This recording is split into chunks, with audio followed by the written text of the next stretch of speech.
Welcome to the Brave New Work on the Other Side crossover miniseries. In these short episodes, we talk with Chase Chapman, builder of DAOs and host of the On the Other Side podcast about organizational design for Web3. On with the show. Today's topic of discussion is governance in DAOs and self-managing orgs more broadly, which I feel like there's been a lot of conversation around as of lately. So just to set a little bit of context, a lot of the ways that DAOs do governance today is often using tokens. So people who have the token of the DAO have governance power. Typically, that governance power is weighted based on how many tokens they hold. So if you have 10 tokens, you have 10 votes. If you have 1,000 tokens, you have 1,000 votes. A lot of proposals are voted on at the DAO-wide level, so any token holder can vote on proposals. And often decisions are made by either reaching a majority or by reaching quorum, so a minimum amount of tokens need to be involved in the vote. And if the vote goes one way or the other, that's the decision. So generally, that feels like it doesn't work. We've seen a lot of situations in which that doesn't work. But I think a lot of the conversation now is about how do we create systems that work better and are also still decentralized and not run by a small group of people. I know that you both have thought a lot about this in the context of the Ready, but also in DAOs more broadly. So let's dive into it. So I think the first thing I would say in response to this is really for almost any system anywhere, it does start with a power holder or power holders, whether that be people who are just acting as source or starting something on their kitchen table or coming together or funding something, whatever it is. And usually legally, that governance system does start with voting power. And in fact, if you are a corporation or an LLC or something like that, it's kind of encoded into the law that you will make ultimate decisions by voting. But I think our take is that you want to get away from voting as fast as possible, not to move to centralization in the traditional sense where there'd be centralization at the top, but to move away from the problems with voting that you kind of teed up. And so to me, the very first vote is the vote that says, we're actually going to run this organization on a governance model that we're choosing. And that could be consent, or it could be another model. The reason for that, I think, is that most voting is ultimately a form of tyranny, because if you have 51% of the people vote, or 51% of the power in a lot of cases with token holders vote for something, everybody else is along for the ride, and you tend not to get super interesting or super acceptable to everyone outcomes in a system like that. So the theory that I think we would bring to the table is get the people who are acting as source to agree that they want to have an environment where people close to the action, people that will be impacted, people that are, doing the most are going to have a voice in shaping what happens that is in fact disproportionate to the voices of people that are way out on the fringes, and build a consent model to do that, which I think at a 60,000 foot level just looks like we all agree we're going to make decisions with consent. The first decision we're going to make is that we're going to distribute authority to certain subgroups, sub-squads, sub-DAOs, sub-pods, whatever, and actually charter those communities, charter those spaces with some authority to make decisions about some aspect of our existence, unless or until the power holders that voted to create that governance structure try to claw that back, or they create governance where they don't have the ability to do that, which is actually possible in crypto in a way that really isn't in a corporation, that I'm super excited about. So I would say that to me is the chain of events here, is agreeing that voting's not going to be the best thing for everybody and for outcomes, and then building a structure of how do we make decisions and how do we distribute decisions to subunits of this community with input, advice, voting, and signaling from the rest of the community when appropriate. Two things stand out as interesting to me that are like very much on my mind. The first is this idea that the first decision that you get as a community is how to actually distribute that power. And that feels very freeing when you frame it that way, which is definitely not how I felt with a lot of these different systems. And then the second one that comes to mind is a criticism that I've seen more recently, which is DAOs that are really, really focused on figuring out their governance structure right away seem to be a red flag to people because it feels like you're over designing an organization before you've actually gotten to doing anything. I'm curious how you think about that. Yeah.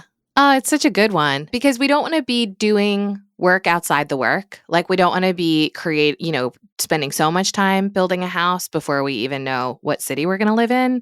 That's just silly. And I think there's always minimum viable governance. So to me, even if we don't want to spend a lot of time in the very early days codifying how we're going to decentralize, at a minimum, we should consent to our principles of decentralization. So when we are going to write our first agreement proposal about governance, what are we designing for? When we say distributed, what do we really mean by that? Are we pushing to the edge? Are we pushing based on contribution? Are we pushing authority based on token holding? Is our intent to have the most voices, the least voices, the specialized voices, et cetera? So I think it's a polarity between doing too much, too early, because that can feel very navel-gazy, and doing too little, expecting people to trust that they will have the authority that they need, or that we will have practices that bring our ethos around autonomy to life, which for the most part doesn't just happen organically. And so I think the third way in this is, what is the first very short stack of foundational agreements that are principles based? So, how we decide, who decides, what those roles are. Like, we've got to have some bones or we just can't walk. I love that you brought that up, Rodney, because as you were talking, I brought up the Ready board circles foundational agreements. Yeah. And there are only 8. Yeah, there aren't that many for our and they're not long. whole company. Yeah. Yeah, like it would fit on 3 pieces of paper, I think. Can you give an example of one of them? Yeah. Well, I can just read you the titles. We can dig into any of them. So one of them is the principle of transparency. So how the system defaults to open. One of them is the principle of marketplaces. So how we use market forces inside the organization so that there's like buyers and sellers and that everyone has agency in the marketplace of the Ready. One of them is the principle of autonomy. So basically how we give people the right to do more. It's not permission based, right? It's constraint based. Principle of teaming is how we build squads, pods, teams, circles, whatever you want to call it. And principle of roles, how we, think about individual roles that folks fill. The principle of consent, which we've talked about already, but the idea of how to make decisions that are safe to try. And the last one is the principle of agreements themselves, because we had to actually write down what the hell is a proposal and an agreement, and what does it mean to us? What form could it take? So how we govern the organization through agreements is an agreement. It's sort of the first meta agreement. And that's it. And then there's a glossary that explains some of the words we use, but that's the whole corpus of foundational governance on which the entire ecosystem rests. And I think you might be, maybe you wouldn't be surprised because you know us, but those agreements are not long. Some of the agreements that Aaron just referenced, those foundational agreements are a paragraph. This is not words and words and words of content. But we sure labored over those paragraphs. Well, it takes a long time to write something small. If I had more time, I would have written a shorter letter. Exactly. It feels like each of those principles are a really important topic of discussion and learning for DAOs broadly, which is really interesting. When you read those, I was like, holy shit, each of those have their own rabbit holes to go deeply down. But one of the things that really stood out to me in that list in the context of this conversation is how you create circles. And I'm curious what those, in the context of this idea of how we distribute power and how we make sure that we have decisions that smaller groups are given the power to make. One of the things that I feel like comes up really quickly when we're thinking about DAO architecture is just, okay, cool, we have this token-based system. Obviously, this doesn't work well. We know that we need to split up into these groups, but the architecture of those groups feels messy. And one of the main pieces of tension that I've seen recently is that it's pretty clear to say, okay, marketing goes in this specific area, and development goes in this area, and product goes in this area. What feels a lot more challenging is figuring out where groups that are cross-functional go. Yeah. Because that's like, ooh, like how do you deal with that? Yeah. I mean, this is the same everywhere. Cross-functional stuff is just wily. So there's two ways to get at that, I think. Maybe Aaron has more. One is some things that are cross-functional aren't persistent. So we don't necessarily need a circle because we're going to do some cross-functional piece of work, project, initiative, work stream. That doesn't have to become a structural play. We can just take our best guess at the contributors required to do it, figure out what that stack of work is, get that group of contributors into a channel and an operating rhythm until they deliver it, and probably add and shed some roles depending on what the work is. And then that can be it. Everything doesn't have to become a circle or pod or anything else. And I would strongly caution people against getting into that mindset. But the other piece of it is sometimes there are real cross-functional needs that are more persistent. And this usually looks like a team of teams. So this usually looks like representation of some kind, representation of concerns, agendas, points of view, varying types of authority coming together either to do work or to make decisions. And I would just say some of the same principles apply in terms of knowing what that group's shared work and accountability and purpose is, and having the right kind of agreements around tooling and meetings and information sharing and whatever.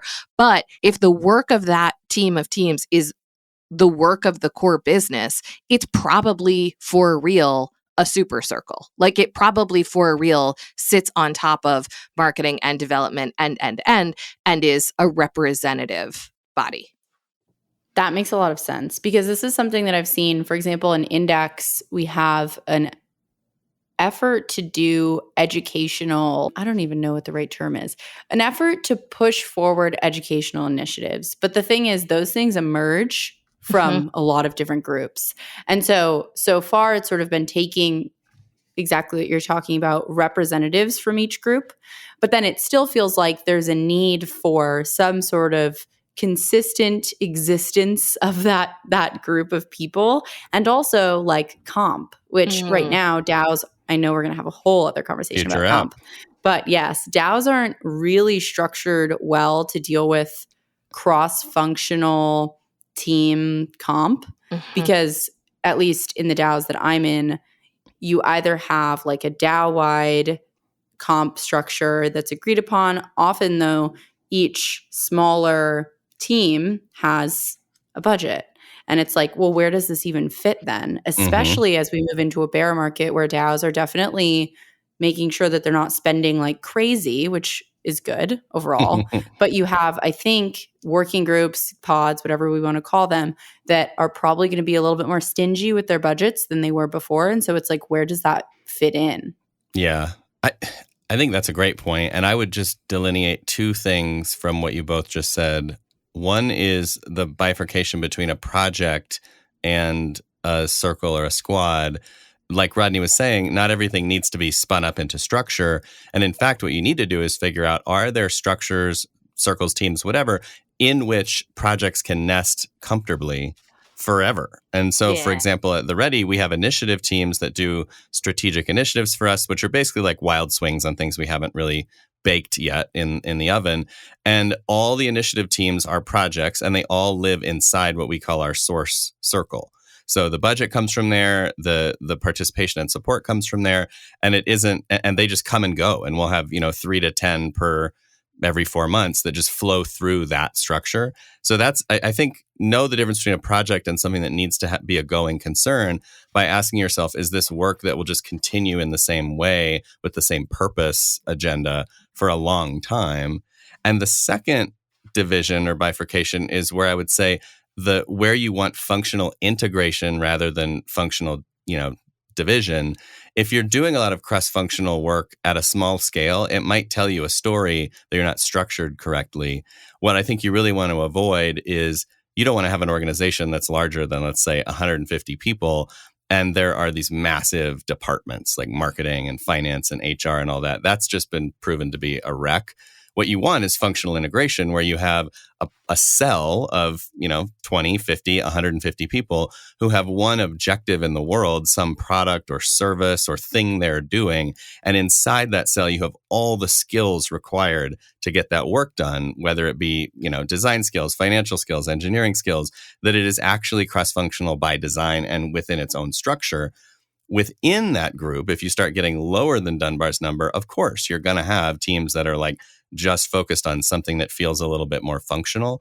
But my great fear would be that we see a bunch of DAOs, 10 years from now that are 30,000 people and they've just recreated what we're trying to kill right now in the Fortune 1000 in terms of big monolithic departments. Because that is not the idea. The idea is fractal cells of 20 to 150 people that you can have as many of those cells as you need to do your work in the world. And they're functionally integrated, autonomous, elegant, profitable, getting shit done, and related through purpose to each other.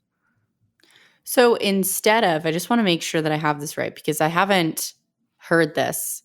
Instead of Facebook having a marketing department, I'm using a Web2 company because it's easier. Facebook should have an Instagram privacy department or circle or team or whatever with the groups of people that they need to make that specific part of their business work. And they should have marketing within it, for example. Yeah, I think what you basically want to do is get cellular around whatever orientation you want. So it could be regional, it could be by product, like you just suggested. So Instagram, Oculus, Facebook, WhatsApp. But it depends on the size of those things and the market of those things. And we can have a whole nother episode about how to design structure around users and around the target customer for each cell. But the idea is, yes, you're getting fractal and breaking things down, and you're doing it around the way you want to meet the market. So if it is by brand, yes, Instagram is a self-contained ecosystem. They might use some other team or cell's work like infrastructure or data services or something, but you want them to almost do it in a marketplacey way where it feels like they're almost a vendor to that Instagram cell. That's what provides that maximum adaptivity. And frankly, the decentralization that the DAO space is so concerned with is like, you don't want a group beholden to another group and waiting on them for data privacy technology that they're not getting on time because they have a long wait list and they're mandated to work with everybody. Like, that's a cluster that you do not need. My counter to this, though I obviously agree philosophically, where I do feel like centralization is helpful is where there are things that would serve every cell. Totally. So we don't want to, I'll give a really easy example from the Ready. There was a time at the Ready that every small project team, which was basically like a cell, did its own hiring. That created probably not great experiences for the people being hired, not a lot of learning as an organization about what the fuck we were doing with hiring, very little process that was consistent, which just created a lot of like load on the individuals trying to figure it out and refigure it out. Now we have a hiring circle that will hire for every project need. And if a project team is like, the hiring circle is going too slow, or I don't think that they're delivering well or whatever, that group has the authority, like they can go hire their own recruiter if they want to and have their own end-to-end, fully contained, full stack team. It's just that like they have the choice to do that. So I think there is, where something like a marketing team or like a hiring team or something else can make assets or workflows or candidates or process or whatever that really does serve the majority of the whole and does so effectively. I don't think that's always a bad idea. And to Aaron's point, I would be very loath to hem any market-facing team in from deviating from using that group if it's not working for them. Yeah, it's like redundant autonomy. And I totally agree actually with what you're saying, Rodney, because the scale at which we're talking is still small enough that's not a hiring group of 20,000 people serving a million. Exactly. If we had 5 different business units that were all running $20 million P&Ls, I think they each should have their own hiring cell. 100%. But I think this gets into an interesting conversation that I was having with Sam and Tanisi the other day about cell division. Yes. And like, when is the blob too big and when does the cell need to divide? Because I do think sometimes, like, I totally agree with that heuristic. And also, I think it can be sometimes hard when you're inside the blob to sense when it's time for a split and some specialization. Yeah, there's a whole lot there for sure. That's another episode of Brave New Work on the Other Side in the Bag. There's more where that came from, so watch for new episode drops coming soon. And this special crossover edition is produced by The Ready in partnership with Chase Chapman and On the Other Side. You can get in touch with us by emailing podcast@theready.com or find all 3 of us on Twitter. As for you, thanks for listening. Now go DAO something.